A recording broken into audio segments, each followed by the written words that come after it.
Hello, everyone. Happy Sunday. This is Simon with Our Trade. Welcome to our weekly webinar, mapping out your week ahead. A few things about myself. As I said, Simon Friedman, that's my name. I'm a senior account manager with Our Trade, and I've been involved with trading for over 24 years. I started as a prop trader back in New York City in June of 2000, and I did it for about 11 years in a few Wall Street firms. And after that, I moved away from stressful day trading, and I continue being involved in the markets. Also started to mentor and educate other traders. And currently, I'm very happy I have this great opportunity to be assisting our customers at AvaTrade. The agenda of the webinar, as usual, we talk about indices, stocks, commodities, and Forex. We talk about fundamentals a little bit. We'll take a look at the charts from a technical perspective. We'll talk about the economic calendar and other things to be prepared for the week. Risk warning, you can find the full statement at avatrade.com website. And of course, everything we do here is purely educational. We do not suggest any trades. Social media, please feel free to subscribe and follow us on social media channels. You have Telegram, you have X, which used to be Twitter. Nobody says Twitter anymore for a while, I guess. And as I always say, my favorite YouTube channel, where you can find a lot of information, including tutorials, education material, and webinars, including this one, are being posted. So if you missed the webinar, don't worry, you can always find it, record it, and post it. So please subscribe, click on that bell, and be notified on new things coming in. And also, feel free to click on likes. We have a lot of views, not so many likes. So, it just takes a split second, only if you like it, of course. Don't need to fake it. And also feel free to share with people that might benefit from it. And if you feel you want to write something back, have any questions or feedback, please post that as well. Okay, so before we dive into things, we had an interesting week, a busy week actually, the one that just finished. We had 4 interest rate decisions: Australia, Canada, Switzerland, and European Union. Somewhat in line with expectation, like Australia didn't change the rates. That was expected and priced in. We had Canada cutting the rates from 3.75 to 3.25. Swiss National Bank, they surprised us a little bit. They were supposed to cut 0.25%. It looks like they cut 0.5%. So we had the dive in Swiss franc, as you could see. And then we had the ECB decision that went according to the expectations from 3.25 to 3% cut there. Now, this week, of course, we have more interest rate decision. The most important is the Fed's decision, also Japan. We'll take a look when we get to the economic calendar. Also, we had CPI numbers that initially pushed the market higher, even though the inflation is not giving up. But this time, I guess investors were a little bit happier about the housing data, or not the data, but housing price actions, and inflation is cooling a little bit there.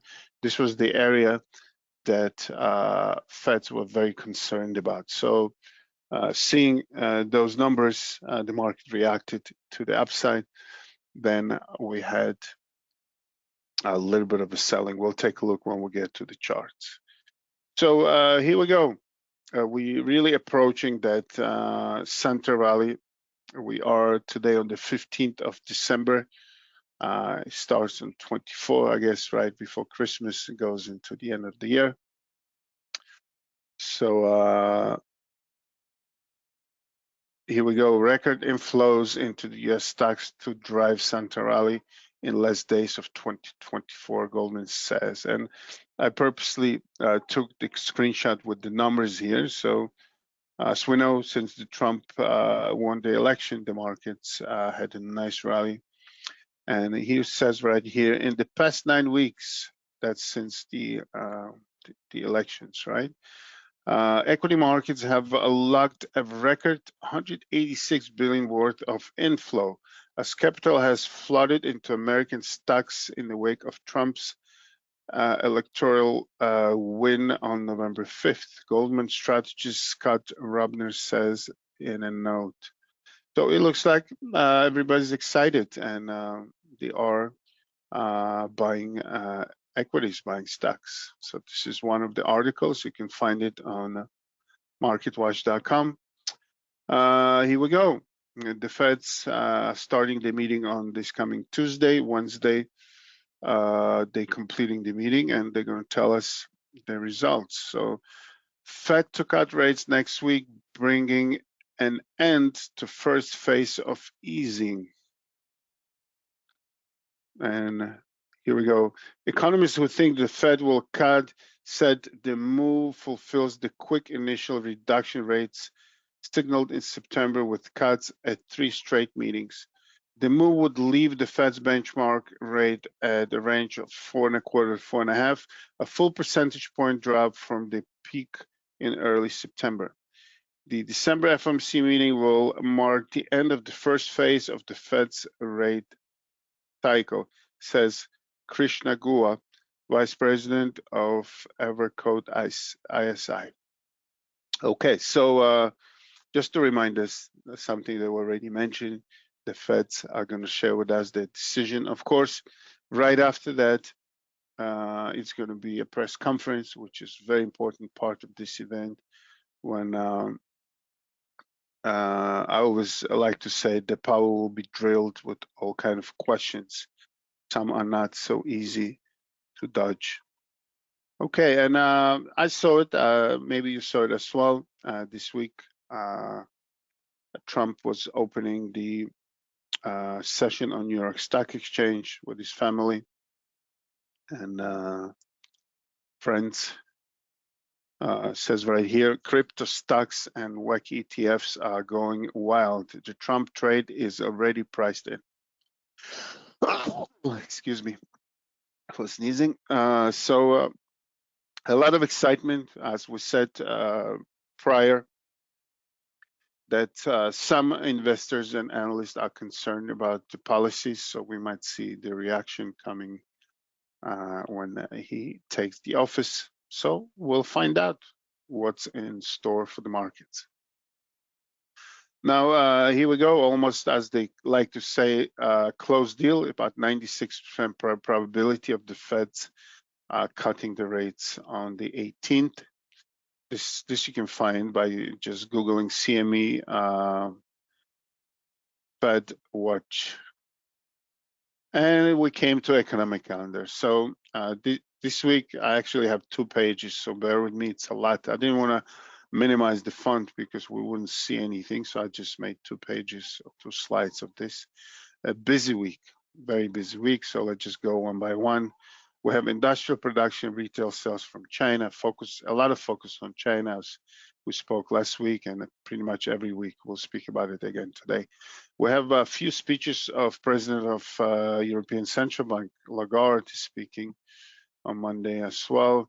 We have PMI numbers from Germany, PMI numbers from European Union, PMI numbers from UK and US, and the governor of Bank of Canada speaking. That's all Monday, busy day. Tuesday, we have employment data from UK, CPI numbers we have from Canada, retail sales from US, important number. They're probably going to be reflecting the holiday shopping as well. Brings us to Wednesday, which is the day for the week. CPI numbers from UK, Fed's decision on Wednesday. By the way, these are the times in GMT. And again, I forgot to mention important things. I take out only high impact events. The calendar has much more events, so you can choose whatever works for you. You can browse through it, you can filter through it. I choose to take the high impact events only. And of course, the importance of economic calendar, we don't need to say it. It's important to know ahead of time of certain things so you won't be surprised. So FOMC decision, and then 30 minutes later, we have the press conference that I mentioned. Very, very important event. GDP numbers from New Zealand. And here we have something that we've been talking pretty much every week about the Bank of Japan, the interest rate decision. As we mentioned a few times, the situation there with inflation, it's not so great. So some analysts are predicting some actions from Bank of Japan. It could be this time, it could be not. Definitely we'll be watching it, and we'll be watching the moves on Japanese yen. We have interest rate decision on Bank of England. This past week, pound was very weak. I guess they're trying to price in something or whatever the situation is, but it was super weak this past week. So according to this, the consensus is that they will keep it, the interest rate the same, 4.75%. So we have that on Thursday. So it's 3 interest rate decisions. I think I said 2. Okay. GDP numbers from US, also important number. Retail sales from UK, and core personal consumption expenditure. This is the number that the Feds are watching very, very closely. So that's the economic calendar. Again, a lot of data, as you could see. This is unusual. I have 2 full pages here. The key points is, of course, the Fed's decision, the Bank of Japan decision, and Bank of England, together with other things. All right, now 10-year yields. If you remember last week, we were standing right here around 414. I mentioned to you that we came from the highs and we slid lower. Take a look. The whole week, every single session was a strong move in yields, which potentially what it does, it puts heavy pressure on gold and equities, and it helps the US dollar to move higher. So we'll take a look if that was the case when we get to the charts. Okay, and as a tradition, these are the biggest losers and the winners for the past week. We start with commodities. Cocoa is just running up since holding that support around 7. We've been running. Cocoa up 14.5%. Natural gas up 6%. Crude oil was up 5.8% almost. Gasoline up 4.72. On the negative side, sugar was selling almost 5%. Coffee 3.6%. Silver down 1.86. And in the currency market, we had dollar being strong, of course, up 241 against the yen. Pound was up 146 against the yen, and dollar was up against Swiss franc. For that, surprised a larger interest rate cut than expected by 1.5%. And as I said, pound was weak by 1%. New Zealand dollar weak as well, and euro down 0.61% for the week. Okay, let's bring the charts and then we'll start walking through. We'll start with China as a tradition. Take a look. Every time they try something, again, for new people, they're not familiar here, we had an action by the government of China to revive the economy. The reaction was super strong, and it looks like overextended, because then in 2 days, we erased the whole move, not the whole move, but 50% of it, and they will start zigzagging. That's some other news here. We came right back.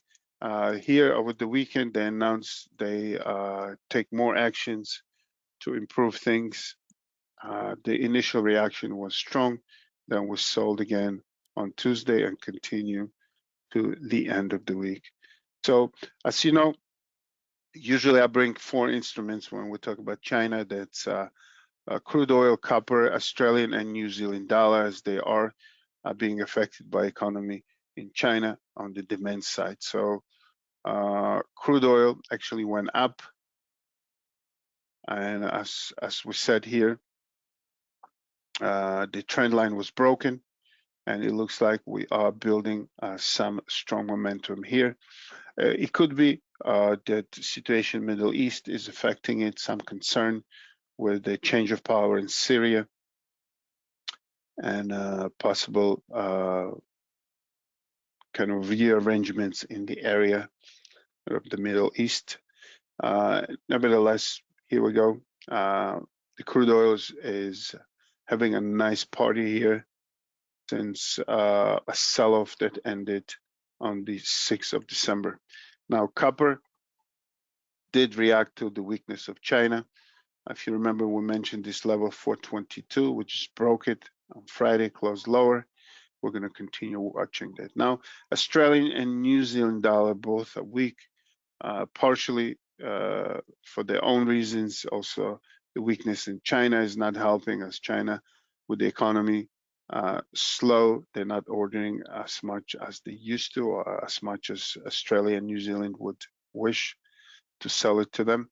New Zealand as well. Of course, the strength of a US dollar as well is affecting those pairs. They're just sliding pretty much in the free fall with occasional corrections. Both of them are going lower. So that's as far as China. Now, Japanese index Nikkei, we should be watching as well with that Bank of Japan decision.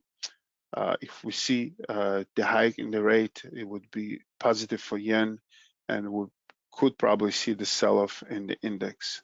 So we'll watch that. Now, U.S. indices, we'll start with Dow Jones. We had 7 consecutive. These are the futures, so it's not the same, but in the cash index, according to analysts, we had 7 consecutive selling days, and that's the first time for the last 5 years. We've been selling here, and since we made all-time highs, the whole week we pretty much went down. We'll see how this week plays. S&Ps, also after confirming the all-time high, we are showing a little bit of weakness. And NASDAQ actually, I don't know if we did close at all-time highs, but we did touch all-time highs on Friday. I think a lot of it, Broadcom added to it as company itself. It's a chip maker, was up 24% on that day, and it just crossed 1 trillion in market value. So maybe that's what pushed NASDAQ high here. Now, German index is playing with these highs after making all-time highs. 2 consecutive sessions we had flat with spikes up and down. And the UK index, it's hard to make anything up here. It's a lot of choppy trading here. Now, French index, after all the issues and political things there, we had this past 2 weeks, a little bit of recovery.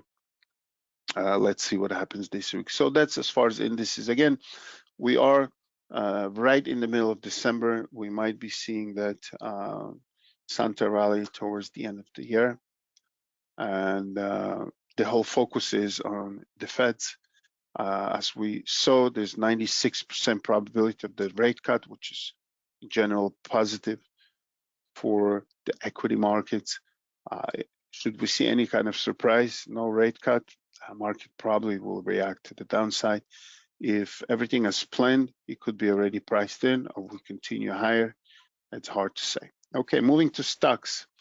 We start with Tesla, of course. Tesla is a champion. I think Musk just confirmed being first or the richest man on planet. The stock is doing great. We had all-time highs, it looks like it. This month we broke the high of exactly 3 years ago, 2021. What a trip Tesla had, right? A huge move to the upside, correction to below 100. I think we had moved below 100. No, 101, it looks like it, okay. 101, January of last year. And it took us almost 2 years from this lowest point to establish all-time high. Again, we spoke about it, and we'll repeat again. There's a bright future for Tesla. Most of it is robotaxi, the self-driven cars and other projects they're working on, including AI. Of course, the company is in favor of Trump, the incoming president. It looks like they're pretty good friends with Elon Musk, the CEO of the company. So that's Tesla. As we said, Broadcom, I'm going to bring the MT5.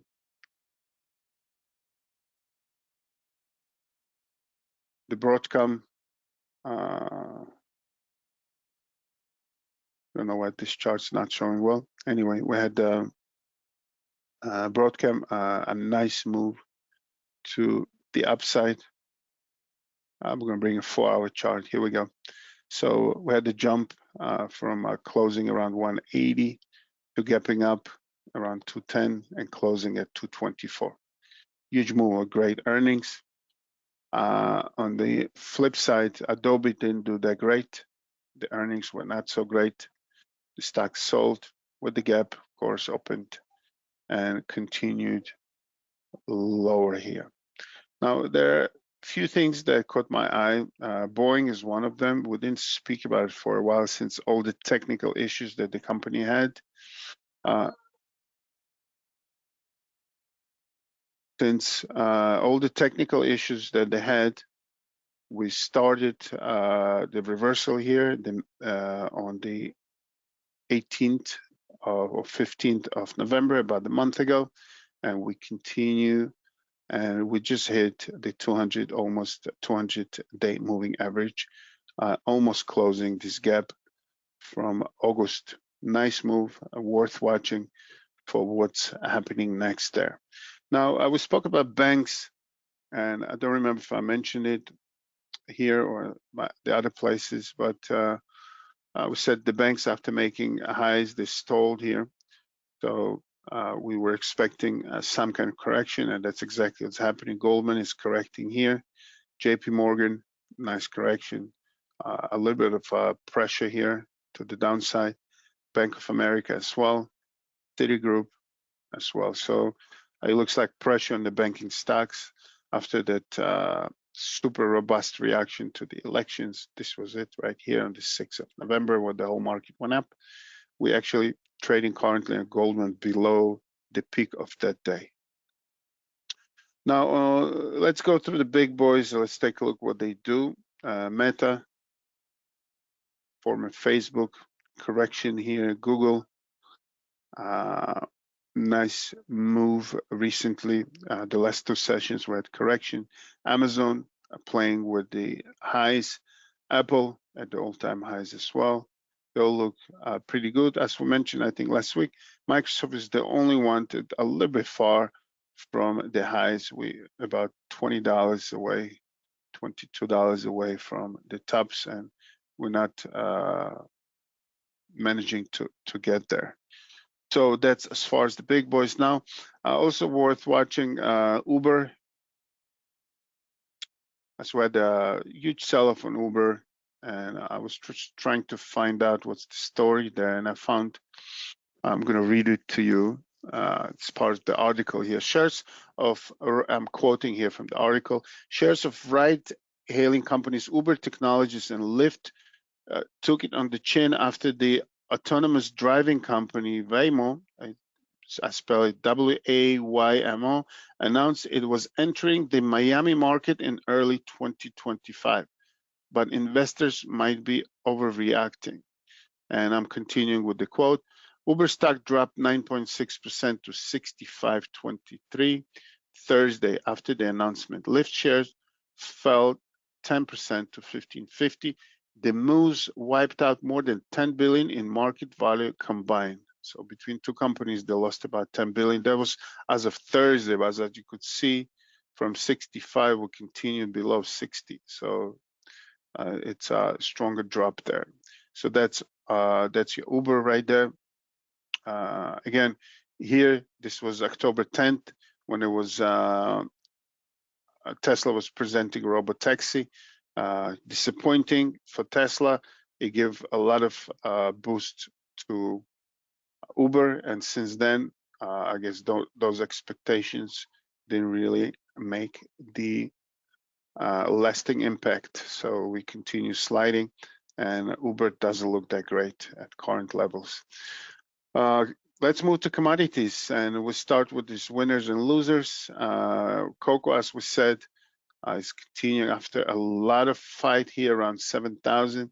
A lot of loading, I guess, happened with just flying higher here, and it looks like we could be confirming that high or not, but things are really, really, really strong here for cocoa.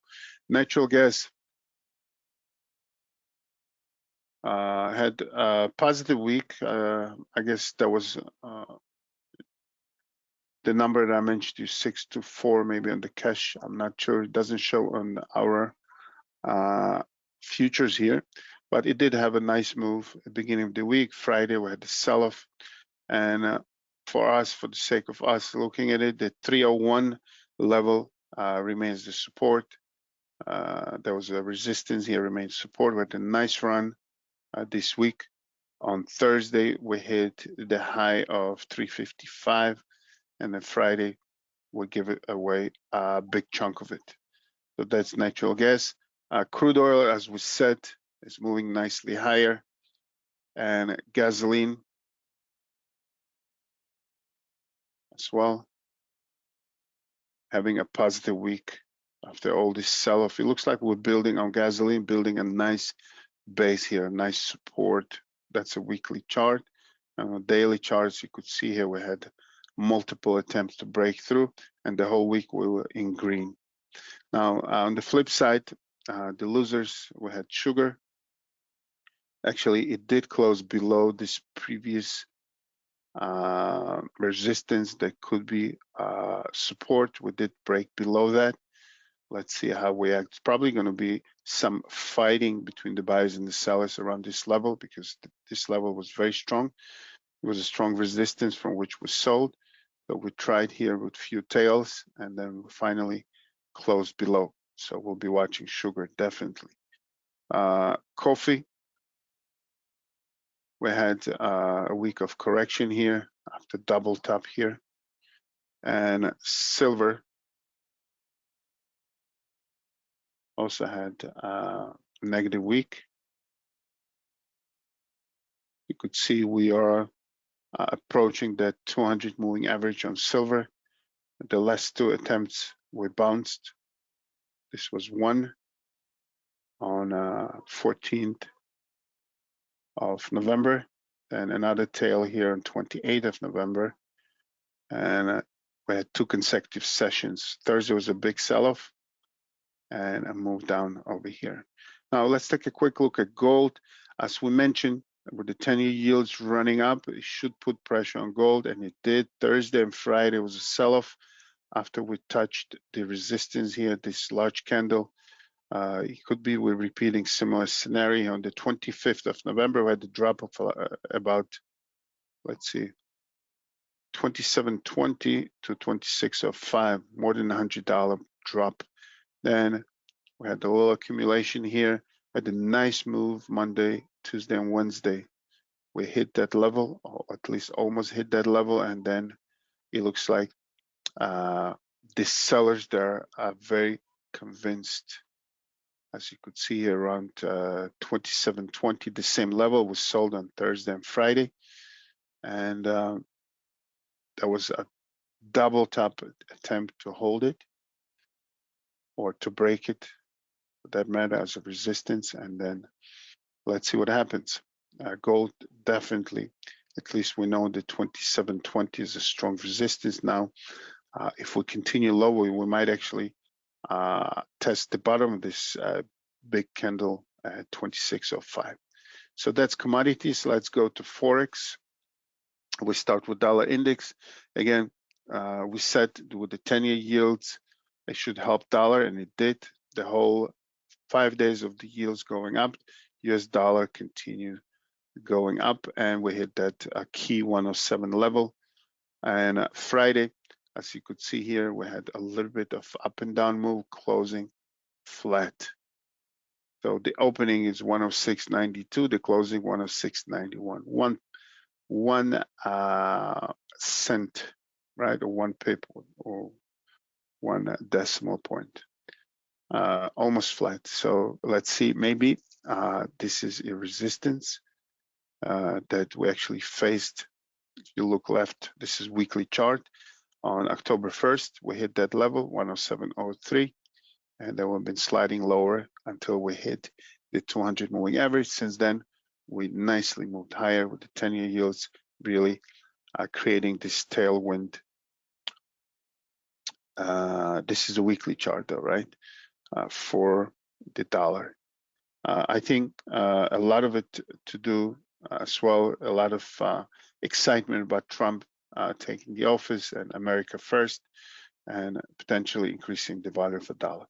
Now, here we go also, somewhere here, at the end of November, we crossed the 50-day moving average, went above the 200, something they called golden cross, which for some traders and analysts mean the buying signal. So that's dollar. Now, we said that euro actually remained strong out of other currencies against dollar. Friday, we actually had to move up, and pound really sold. Maybe in expectation of that interest rate decision, but we had the big sell-off here on Thursday and Friday on the pound.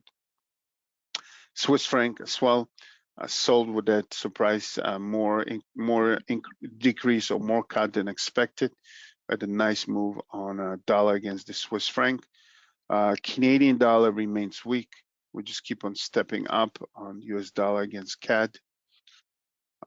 Let's see if we find strong resistance somewhere, or we continue going super weak against the US dollar. Now, Australian dollars was set. We are continuing sliding. This previous spike was actually bought up. So let's see if this level, which is 0.6336, is holding again, or will break below that. New Zealand dollar as well, as we said previously when we spoke about China, it's just moving lower. The weekly chart will just pass through this support here, 0.5871. Close lower. We closed actually at the low of the day and the week. And the yen is going to be the highlight as well. We just broke also at the 50-day moving average, crossing above. The golden cross is in play here, which is positive potentially. Also, we are above, the price is above 200 moving average here, and we have that decision this week from both Fed and Bank of Japan. Let's just try something. If we connect these tops, we might actually continue and test the trend line. Also, for some traders, they would see it as a cup and holder. Some would see it as head and shoulder. I'm very skeptical of those formation. It's a book case scenario, and I always say if a trader wants to see something on the chart, he will make sure to see it. So again, fundamentally, we have decisions from the Feds this week and from Bank of Japan. Definitely, we'll see some moves. If we continue higher, we might test that trend line. Also, if we continue, we might test this recent high that was here in the mid of November, and that's as far as the currencies.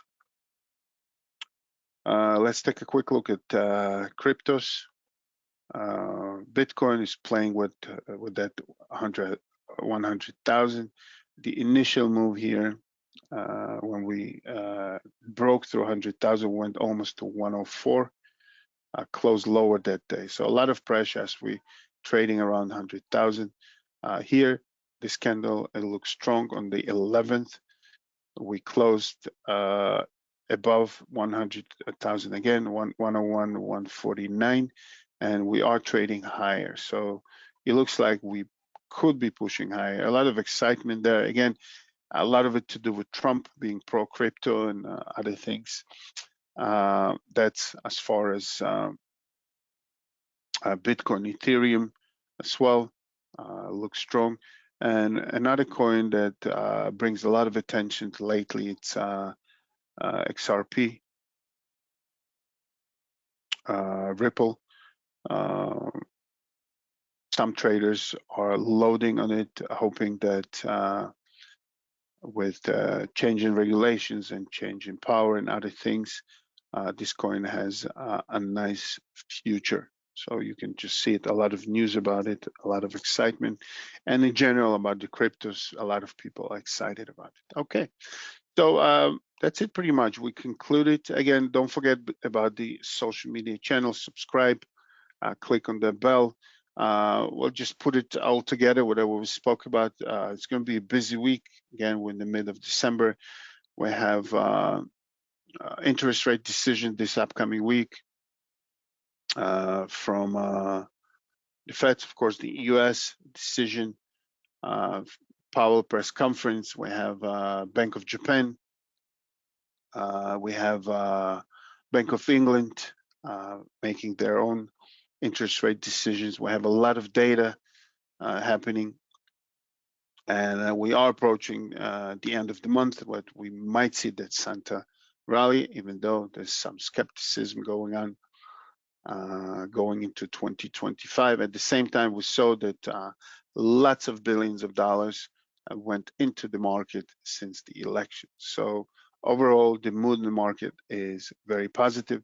And of course, the decision of the Feds is the key point of the week. And definitely we should see the reaction of the market. So I want to wish everyone a great weekend. We still have Friday in front of us.